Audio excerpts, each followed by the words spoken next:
කියවන්න මොකක් වෙලාවට අපි කියනවා මේ මොන හරි සින්දුවක් කියන්න එහෙම නැත්නම් පිරිත් කියන්න එහෙම නැත්නම් අර නැලවිලි කීයක් කියන්න ඒවා බබාගේ මනසට යනවා අපි හිතුවේ නැතිව අපි හිතනවට වැඩි තරමකින් ඒ බබාගේ මනසට යනවා. ඉතින් ඒ බබාගේ ඉදිරියේ මානසික වර්ධනයට ඉතාමත් වැදගත්. ඒ කියන්නේ එක සැරේට හෝමෝන වල වෙනස්කමක් සිද්ධ වෙනවා. එතකොට ඒක එයාගේ ශරීරයේ එක එක පද්ධති වලට බලපාන්නේ කොහොමද කියන එක අපි අවබෝධ කරගන්න එක පොඩ්ඩක් වැදගත්. අම්මගේ මානසික තත්ත්වයටත් ඒක බලපාන්න පුළුවන්. සර් කියපු postpartum blues වලට ඒක එක හේතුවක් වෙන්න පුළුවන්. එතකොට අම්මා සමහර වෙලාවට මූඩි වෙනවා. ඒ කියන්නේ අම්මා පොඩ්ඩක් නැත්තම් කලබල වෙනවා. අම්මට ඇඬෙනවා. සමහර අම්මලගෙන් අපි අහුවාම දැන් ගෙදර යාට තේරෙන්නේ නැහැ ඇයි මේ අම්මා අඬන්නේ කියලා. එතකොට අම්මා කියනවා මේ මන් දන්නේ නැහැ ඇයි කියලා. I feel overwhelmed කියලා අම්මලා කියන කතාවක් තියෙනවා. ඒ කියන්නේ overwhelmed කියන්නේ සමහර විට එයාට අත්දැකීම් ගොඩාක් එතන. මොකද එකක් ප්‍රසූතිය කියන්නේ එයා දැන් පළවෙනි පාර අම්මා ඩිලිවර් කරන අම්මා කෙනෙක් නා. ඒක එයාගේ පළවෙනි අත්දැකීම. අපි කොච්චර කිව්වත් මේ ප්‍රසූති වේදනාව මෙහෙමයි කියලා ඒක දැනෙනකොට තමයි එයාට තේරෙන්නේ මේ කියපු එකට වඩා සෑහෙන වෙනස් දෙයක් කියලා. එතකොට ඒ හැමදේම බබාවට ප්‍රසූත කරන එකේ හැමදේම එයාට අලුත් අත්දැකීමක්. එතකොට ඒ ගොඩාක් අත්දැකීම් ඉතාම කුඩා කාලයක් ඇතුළත තමයි එයාට දැනෙන්නේ. ඒක ඉවර වෙලත් එයා තව ජීවියෙක් බලා ගන්න ඕනේ.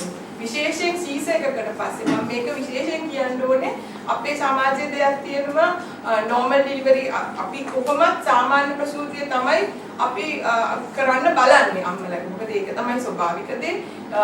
අපි වෙන හේතු එක හේතු නිසා අම්මා කෙනෙකුට සිසේරියන් සත්කමකට යන්න පුළුවන්. නමුත් සමහර පොඩි සමහරුන්ගේ අදහසක් තියෙනවා normal delivery සාමාන්‍ය ප්‍රසූතිය කරන අම්මලා තමයි හරි ධෛර්යවන්ත අය. සීස කරන අම්මා ධෛර්යවන්ත අම්මා කෙනෙක් නෙමෙයි. ආනිකම්ම කපල බබාව ගත්තනේ වගේ අදහසක්. හැබැයි පොඩ්ඩක් හිතන්න වෙන ඔපරේෂන් එකක් කරපු කෙනෙකුට අපිට බෙහෙත් දීලා එයාව රෙස් කරන්න පුළුවන්. ඔපරේෂන් එකෙන් පස්සේ යාට විවේක ගන්න පුළුවන්. නමුත් මේ අම්මා එහෙම නැහැ. එයා අපි සාමාන්‍යයෙන් පටක 6ක් විතර කපනවනේ සීස එකක් කරනකොට එච්චර විතර කපලා අපි මේ ඔපරේෂන් එක කරලා පළවෙනි දවසේ ඔන්න එයාට රෙස් කරන්න ලැබෙයි. ඊළඟ දවසේ ඉඳන් එයා නැගිටලා තමන්වත් බලාගෙන තව චූටි බබෙක්වත් බලා ගන්නවා. එතකොට එයා ඉගෙන ගන්න ඕනේ බබාට කිරි දෙන හැටි. ඒකත් තව දෙයක්. බ්‍රෙස්ට් ෆීඩ් කරන එතකොට එහෙම ගත්තාම අපි ඒ අම්මට අලුත් අත්දැකීම් ගොඩාක් ඉගෙන ගන්න සිද්ධ වෙනවා. අර ඔපරේෂන් එකේ තුවාලේ ඒ ඔක්කොම සංකීර්ණතාවත් එක්ක ඒ ඔක්කොම දේවල් එක්ක. ඒකට අපි ඇත්තම කියනවා නම් සීස එකකට පස්සේ ඒ දේවල් වලට මුහුණ දෙන අම්මා කෙනෙක් එයා ලොකු ධෛර්යවන්ත කාන්තාවක් කියලා අපි එයාට සලකනවා. කිසිම අම්මා කෙනෙක් එයා ඩිලිවර් කරන විදිය අනුව විනිශ්චයකට භාජනය වෙන්න සුදුසු නැහැ. ඒක වැරදි. හැම අම්මම අම්මා තමයි. ඊළඟට අනිත් දේ මට කතා කරන්න ඕනේ බබාව බලා ගන්නකොට ඉස්සර කාලේ නම් අපේ සමාජයේ ගොඩාක් උදව් තිබුණා අම්මලට. ආච්චිලා හිටියා, එතකොට යාගේ සහෝදරියෝ හිටියා.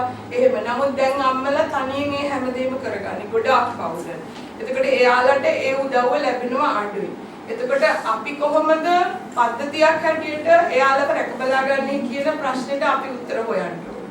දැන් රෝහලක් හැටියට අපි ඒකට අපි එක දේවල් කරනවා. අපි අම්මලට අපි ඒගොල්ලෝ මෙහි බබා හම්බ වෙලා ඒගොල්ලන් ගෙදර යන්න කලින් අපි යාලට නර්ස් ළඟම තියලා හැම පාරම එයා බබාට කිරි දෙනකොට එයාව අපි පුරුදු කරනවා කිරි දීම ගැන. මොකද බබාට කිරි දෙන එක හරි ටෙක්නික් එකට හරි විදිහට කරේ නැත්නම් කිරි එන එක අඩු වෙන්න පුළුවන්.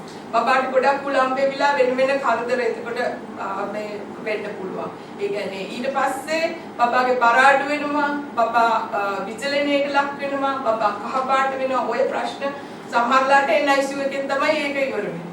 අම්මට NICU ඇඩ්මිෂන් එකක් දාන්න වෙනවා බබාට. ඉතින් ඒ ඔක්කොම මගහරවා ගන්න නම් අපි ඩිලිවරි එකෙන් පස්සේ අම්මට විශේෂ උදව්වක් දෙන්න ඕනේ කිරි දෙන එක සම්බන්ධව.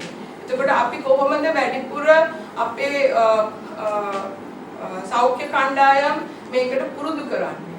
අපි ඉගෙන ගන්න කාලේ අපිට ඉගෙනුවේ පුළුවන් තරම් කට්ටියට කිරි දෙන හැටි උගන්වන්න. ඒක ඇත්තටම ජීවිත බේරගන්න අම්මගේ ජීවිතේ පහසු කරන්න හරි උදව් කරන දෙයක්. ඒක එක.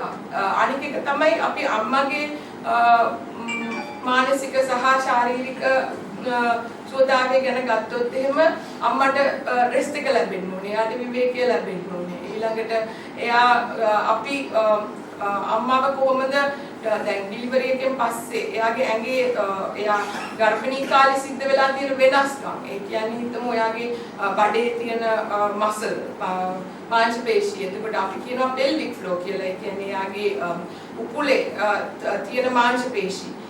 ඒ දේවල් ඒ මසල් ටික නැවත හය කරගන්න ඒ ටික ශක්තිමත් කරගන්න එයාට අපි ෆිසියෝതെරපි කරනවාද ඒ දේවල් ඊළඟට අම්මගේ විශේෂයෙන් පෝෂණය ගැන බලන එක. මොකද අම්මා කිරි දෙනකොට බබාට අම්මගේ ඇඟේ තියෙන පෝෂණයෙන් තමයි බබාට දෙන්නේ. කැල්සියම් යකඩ ඒ හැමදේම අම්මගේ ඇඟෙන් තමයි බබාට දෙන්නේ. එතකොට අම්මගේ තියෙන ඒ සංසිත වලට මොකද වෙන්නේ? අපි ඒක හරියට බලනවා. ඊළඟට අම්මට හරියට වතුර ටික පෙවෙනවා. ඒකත් වෙන්නේ නැහැ ගොඩක් විට. මොකද ඇත්තම කතන්දරේ අම්මලා ප්‍රසූතියෙන් පස්සේ යාළට බබා ගැන විතරයි තනිකරම අවධානය තියෙන්නේ. යාට එයා ගැන බලා ගන්න වෙලාවක් නැහැ.